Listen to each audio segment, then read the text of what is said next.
नासिम अली में हथियाबंद property dealer जे घर भातियुनि खे अर्गमाल बणाए लखे रुपयनि जो धाड़ो हणी फरार थी विया आहिनि। अपडेट मालूम कंदा रबनवाज़ मस्तोई खां। जी रबनवाज़, छा अपडेट आहे?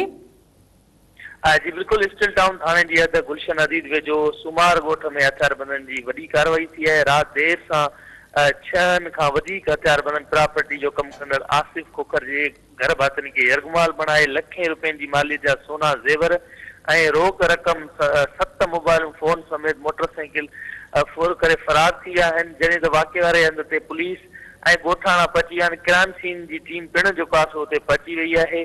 ऐं जॾहिं त घर भाती आसिफ खोखर ॿुधायो त राति जो 1:30 बजे दारे 6 खां वधीक हथियारबंद घर जे पोएं पासे खां घर अंदरि दाख़िल थी घर भातियुनि खे यरगमाल बणायो आहे। जंहिं हथियारबंद घर में रखियल सोना ज़ेवर, घर भातियुनि जो 7 मोबाइल फोन, नई मोटरसाइकिल CD 70 गाए फरार थी विया आहिनि। जॾहिं हिन जो चवणु आहे त जेको फुरथियल सामान ऐं जेकी मोटरसाइकिल समेत जेकी मोबाइल आहिनि उहे वापसि करायूं वञनि। ॿिए पासे SHO स्टील टाउन वाक़े हंध ते पहुची वियो आहे, जंहिंमें क्राइम सीन टीम ऐं ॿियूं जेके शायदियूं आहिनि उहे पिणु गॾु कयूं पियूं वञनि। जी रबनवाज़, तव्हांजी महिरबानी।